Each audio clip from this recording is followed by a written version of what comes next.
Au nom du Père et du Fils et du Saint-Esprit. Amen. Je laisserai chez toi un peuple pauvre et petit. Il prendra pour abri le nom du Seigneur. C'est qu'il y a des faibles dans le monde. Voilà ce que Dieu a choisi. En ces temps-là, voyant les foules, Jésus gravit la montagne.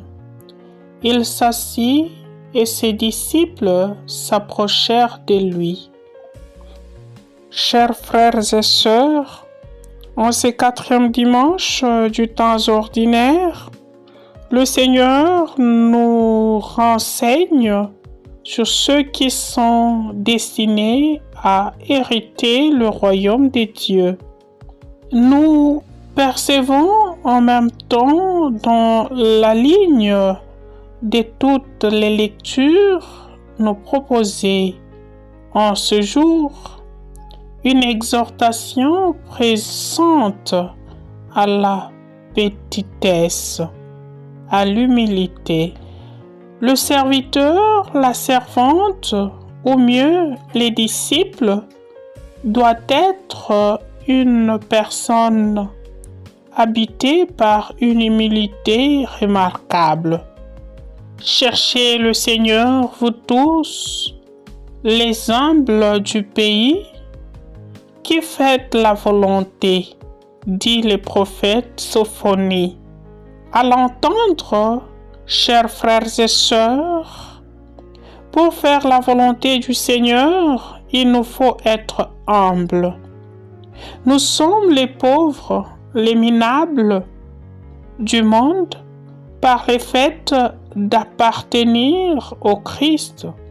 C'est pourquoi, avec notre casquette du chrétien, que nous devons revêtir partout où nous passerons, nous devenons un signe de contradiction, parfois même rejeté du monde.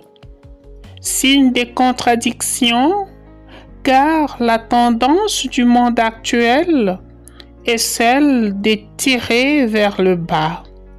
Ainsi, nous sommes sollicités continuellement à vivre selon les standards système. Celui de vivre comme tout le monde, vivre comme la foule et non comme les disciples qui doivent suivre le Christ pour l'écouter.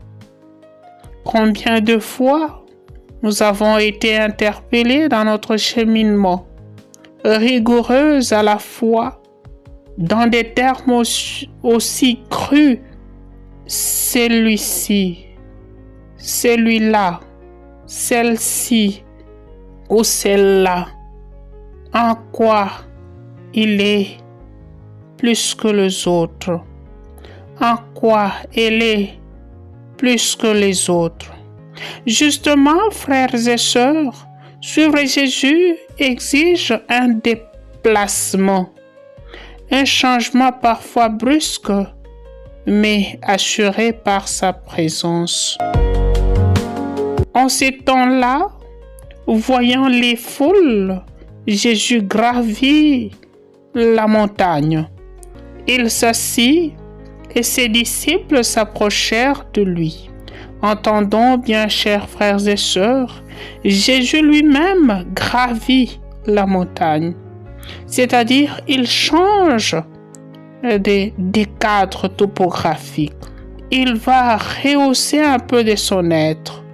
Et en ce moment-là, seuls les avertis, les pauvres, les minables, les disciples, si on peut les dire bref, le suivent. Et où sont restés les autres? Dans leur standard système, dans leur habitude, dans leur orgueil, dans leur estimation, dans leur médisance, et que sais-je encore. Disons donc, les habitudes ou les béatitudes est un enseignement réservé aux disciples seuls. À ceux qui suivent le Christ, Maître et sagesse suprême, c'est lui la splendeur de la vérité. Chers frères et sœurs, serviteurs et servantes du Seigneur, soyons de ceux qui se détachent de la foule pour aller à la rencontre du Christ. La foule peut être pour moi l'orgueil, la déconsidération de l'autre, la surestimation de soi ou encore l'autosurestimation.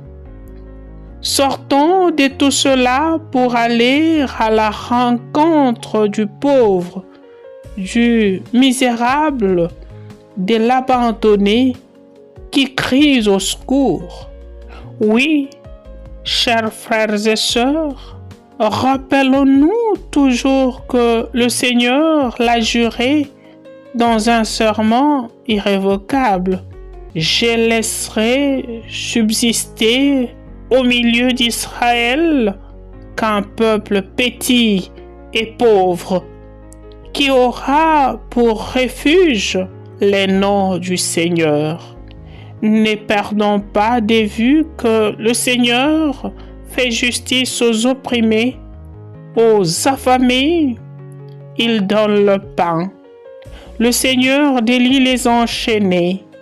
Quel avantage pour moi si le Seigneur peut se servir de moi aussi, de ma personne, de tout mon être, pour accomplir tout ceci. Je pense aujourd'hui choisir l'une des béatitudes et de la vivre concrètement.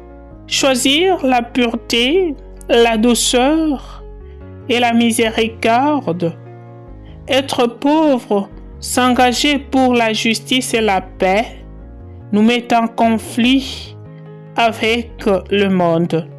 Nous allons donc à contre-courant de la mentalité de ce monde par rapport aux habitudes du monde d'aujourd'hui, où l'arrogance envers celui qu'on suppose faible règne plus. À vouloir paraître, c'est qu'en réalité, on n'a jamais été. À vouloir présenter une image autre de ce que nous sommes. Demandons donc au Seigneur, chers frères et sœurs, en lui disant: Jésus, toi qui as incarné au plus haut les béatitudes, accompagne-moi de façon plus particulière, afin que je sois moi aussi compté parmi les heureux de ton royaume. Toute consolation, toute justice, toute miséricorde, toute paix viennent de toi seul, Seigneur. Seul je ne peux rien, mais avec toi, j'ai confiance. Avec toi, je sais que je traverserai toutes les épreuves. Jésus, apprends-moi à mettre ma foi et mon espérance dans le bonheur que toi seul donnes. Amen.